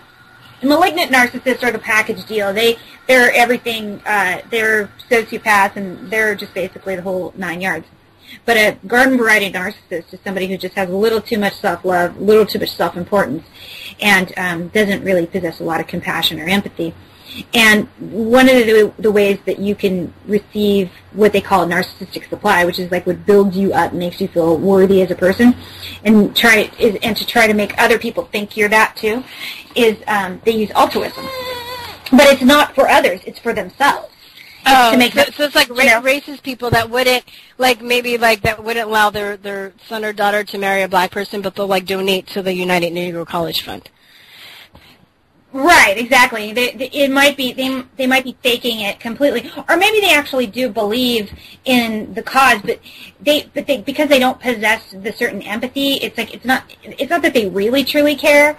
They just want to look like they care because it makes them good to others, and so it helps to fulfill the emptiness that they are inside, which is sort of like because it's like they're vampires. They feed off of the blood of others. Yeah. So it's like, they feed off of your liking them, or you're giving them attention. It's not even necessarily liking. Sometimes narcissists can actually enjoy conflict. They can actually enjoy people that don't like them. Yeah. And so but altruistic narcissist would be somebody like, I would say, like Paul Offit, or Bill Gates. They would come off as definitely. And they might even be into sociopathy or psychopathy. They could even be further along than just a garden variety narcissist. But I don't know. I can't, classify that. But that would be an example. They use their altruism to make it look like they're good people, and so that they get accolades, so that they get praise and everybody loves them. But they don't really give a shit about anybody but themselves. Yeah. Yeah. And so there are people like this on a lower scale, maybe within the truth movement, who have those types of personalities. That it's really not about the cause; it's about themselves, and it's about getting attention. And and who knows why certain people will choose this avenue? Because that's kind of a weird to me. Like if I was a narcissist and I really did this because I wanted attention, I might want to go a little more mainstream. You know, but some people, I don't know, maybe they couldn't make it in the mainstream, so then they go, you know, or whatever. Maybe they, you know, they have opened up their third eye or whatever, and they do see kind of the bigger picture of what's going on in the world, but then they don't. But then they're still incredibly selfish. I don't know. I could have been in the mainstream, so I came down here. Right, I know. Like, who knows what goes on? I don't know. But, you know, because, yeah, so I don't know. But we see that within the infighting, and I think that was interesting that he was, he had those observations about how people, do you remember exactly what he was saying when you said he was in an interview with Alex Jones? Say that last part again. I missed it. What'd you say? What was he saying during that interview with Alex Jones where he was talking about the infighting? Oh, basically, yeah, that it's destroying us, and it's not a good thing, and it's bringing us down, and, you know, basically people have this, you know, different, I mean, I'm paraphrasing, I don't remember exactly what I said, but basically different philosophies on how things should be done, or who has the best truth, or the most... Oh, gotcha. You know, that kind of thing. And, you know, the whole gossiping and infighting and stuff is childish. I mean, I do have my opinions about people, but, I mean, I just kind of maybe entertain them for a little bit. And, I mean, I'm not talking about within the truth movement. I mean, we talk smack about people like Bill Gates and people all the time, but I don't care because I don't feel like he has our best interest. He doesn't have the people's interest in mind. But for people that don't, have our best interest, I don't mind talking smack about them. And it's more so about, like, what they're doing, you know? Right. I don't talk about his hair. I mean, I could. Right. Talk about his fashion sense, you know, but it's not important to me because it's what I talk about is something that's directly, the actions that he's doing that's directly affecting me. But, you know, like, Max Egan had a good episode where he talked about it too. He was talking about, like, how 9/11, you know, honestly, we know that there are holes in the official stories. We know that what they're saying, what we've been told doesn't make sense. We know that the actions that happened after 9/11 doesn't make sense. But there are all different kind of theories about how the towers came down, you know. Was it the planes? Was it really planes? Did they use missiles? Did they go and crash a plane somewhere else and use missiles? Did they use bombs? Did they use radio, something like magnetic technology? We'll never find out unless we really investigate it ourselves. And like, how are we going to be able to do that? So it's like the main focus would be to focus just on the holes in the story that we've been lied to and the actions that happen afterward. That's it. Well, and not even analyzing that because we know. Right. You know what I mean? Like, we're going to have to, like, we're like, oh, well, they lied again. And that's, like, how do they lie? Like, do we know, like, somebody was saying that, also, JFK, I was talking to somebody, and they were talking about, okay, well, we know that the official story is a load of bullcrap, so, but I don't really need to know, like, the lipstick that Jackie Onassis was wearing when he was shot. You know what I mean? Like, you don't have to take it. You can, but, I mean, if you go too far down the rabbit hole to the point where it deters you from the main, objective or cause, then you're doing yourself a disservice. And same thing that happens with the infighting. If you're fighting, if you're in an argument about 9/11, you're going to fight with somebody about, you know, the method that was used to take down the buildings, then it's not going to serve you, you know? No, I know. And when I agree with you completely. But when I say that, I mean, I don't mean to say that if somebody is interested in getting all of the details because they want to be able to convey this message to others, or just because it's just an interest. Like, I feel that, you know, we have gone mostly down the vaccine rabbit hole, and we really do research it very heavily. We research the details of how these things do cause autism, how they do cause these problems. So, you know, and we dig up the citations and we find them, and so that we're able to convey this message to others. And also because learning the root cause is actually very imperative. It's imperative to explaining. It's also imperative to your healing when you've been damaged. So because you know the cause, and you can find how to cure it, basically. Exactly. So that's where it's important for us to dig into that. But I'm not gonna. If somebody is is against vaccines and they don't necessarily have to go down all that road, I'm not gonna fight with them about it. You know, and I'm not going to fight with him about all these little, like, details, you know, is it the aborted fetal tissue, or is it the mercury, is it the blah, blah, blah, blah, and, you know, and then they want to get all heavy into that, you know, because I've heard people arguing about whether or not, you know, the mercury is the problem or whether it's these other things. Look, the answer is yes, because it's all bad, and we have to just, you know, so, but I'm not gonna sit there and get into all this infighting and try and, like, call people out and shit, and try and say that they're agents, you know, and they must be working for the other side because they don't agree exactly the root cause that I do, you know, like, I'm over it. Like, I'm just not even going to try and go there because it's a waste of time, and it's not in my best interest, and it's not in the interest of the cause. Yeah. And so, it's a form of mind control too, in a sense, that it's part of divide and conquer. I think I may have mentioned this on other episodes about the Willie Lynch speech. How and there's debate whether it's like whether it's a real speech or it's a fabricated speech. But this is what people use as an example of how they kept the African American slaves mind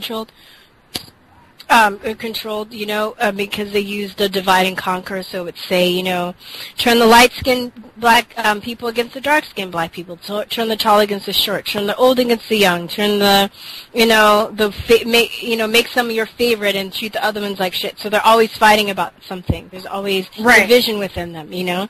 And in the speech can be applied to anybody in society, to today's society, because even within the black race, right? And race is, when I look at race, I really define race by how people look physically, their physical features. So not only within the black race, but also within, you know, other races, if you're talking about physicality. And then you move that outside of the races, then you talk about the human race.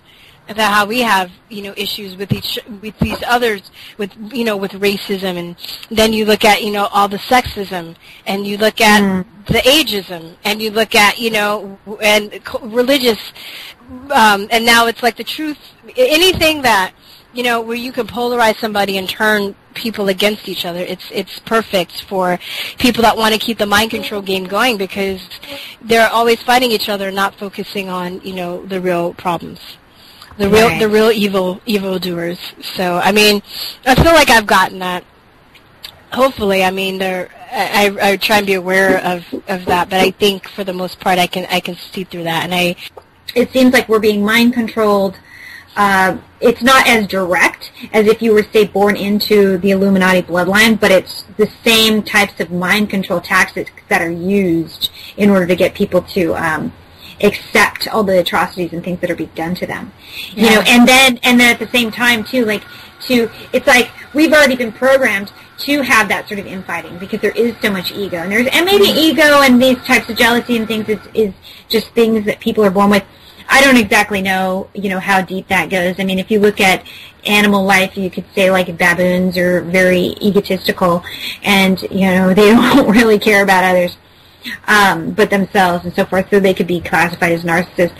But so I don't really know how deep all that goes, but I can certainly see some sort of self-destructive behavior sometimes within the truth movement that doesn't work for us, and it's not necessarily that these people are agents or that they're in on it or that. It's just that they're jerks, and maybe they just don't, you know, really, maybe they're not really in it for the right reasons, or maybe they started off in it for the right reasons and then they get too caught up in their own thing, or they feel so, their ego is so invested in it, and they felt they were so embarrassed when they woke up that they had fallen for all the shenanigans, that then they become very untrusting and paranoid about falling for it again, you know, and not just being like, well, I can take this person for what they're worth and take them at face value, and then if it resonates with me and I feel like I like what they're saying and I get, you know, I'm getting something out of it, and then if it turns out that it's false or whatever, and, you know, then fine.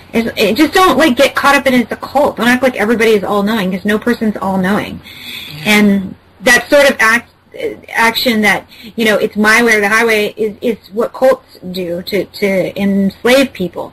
So anytime somebody kind of gets at you with, like, well, you either believe me or or I'm not going to be your friend, then that's sort of something that you got to be mindful of. That's the way I look at it. When they get kind of like, oh, you listen to Fritz, or oh, you listen to so and so.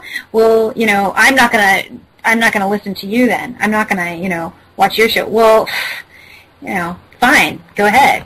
Go away then. Because that's where that gets. They're kind of showing. It shows more about them than it does about the person that they're talking about. Yeah, definitely. So, how do you feel about being called? I mean, you said this before, but being called a movement, or would you consider this a movement or a culture?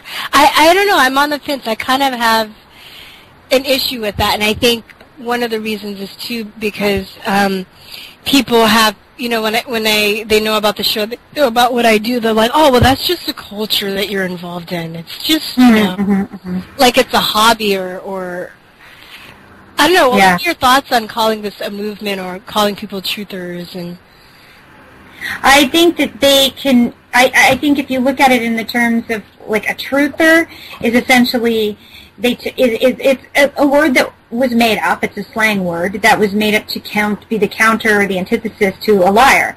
So to me, that's fine. Because we're saying that we're not. It doesn't mean that we're 100% correct on everything that we say or we put out in the world, because we can make mistakes. But it means that we're not lying. We're not deliberately telling people. We're truthers. We're telling the truth. So I look at it as the opposite of a liar. So do I take offense with that? No, not at all. And as far as it being called a truth movement, to move towards truth, that seems fine. That also seems like a good thing to me. Calling it a culture or acting like it's a hobby or something, then that's just, that's the same thing as what they try and do with the whole conspiracy theory, conspiracy theorist, they use that as an ad hominem attack. But if you think about it in terms of, well, if you have a theory on something, and it could be a conspiracy, it could be a theory on, I mean, I don't know, whatever, it's, what's wrong with that? So to me, conspiracy is it's normal. I mean, we've seen it throughout history in every history book ever made, including the Bible. So why would you think that those don't exist? And what's wrong with having a theory about one? I don't know. So I think a lot of the words are twisted. So I don't take offense to it, because I actually feel like if you're paying attention to what the words really mean, then it's not really an ad hominem attack at all. It's just used that way. But that's the way I see it anyway. Interesting. So they're actually complimenting you whether they realize it or not. Because what's wrong with that? I just was talking to somebody. They're like, well, there's just a culture of people that believe like things that they see on the internet, and they just it makes them feel special, because it was just like, I want to slap that person. Well, that's, yeah. I mean, actually, some of the people, it wasn't just one person, but I'm just like, really? So in that case, I guess there's a culture of people that believe everything they see on TV, even though their government has a, history of lying to them incessantly. I guess that's a culture too, right? That's a culture. And that's the main culture. We're the counter culture, because we're countering that. But that, I mean, I don't know. Does it make us feel special? Maybe some people do feel that way, and maybe that's where the ego does come into play, and some people get really high on their horse about it. And then maybe we can come across that way to certain people because we get frustrated by their ignorance, or their unwillingness to see. We're not perfect. I'm not saying that I don't have an ego. I do. But when it does sometimes get stepped on, and I feel, offended by certain things, or I might, be conscious of the way that I appear. But I don't know. Go ahead. I find it tremendously empowering. I find it tremendously empowering that I'm always trying to relay all the information I learn to other people. Because I see when they have shit like Ebola, and they have all of these false flags, and people are like scared. I'm like, psh. I mean, there was a time where I would have been scared too.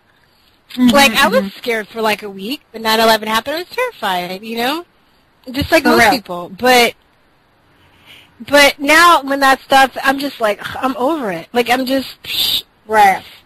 I'm like, you know. I agree. It's very empowering. I know where to, it shows me how to displace or place my energy, you know, into things that I actually can do something about. Or I actually see the, you know, what's working. Like we were talking about the cancer thing earlier, right? About that kid and stuff. I'm not going to spend my money and time into something that I know that's not going to work. I'm going to buy Ty Bollinger's series and give it to other people so I can help them prevent cancer instead of like lamenting about this poor boy that's probably going to die, you know? Yeah.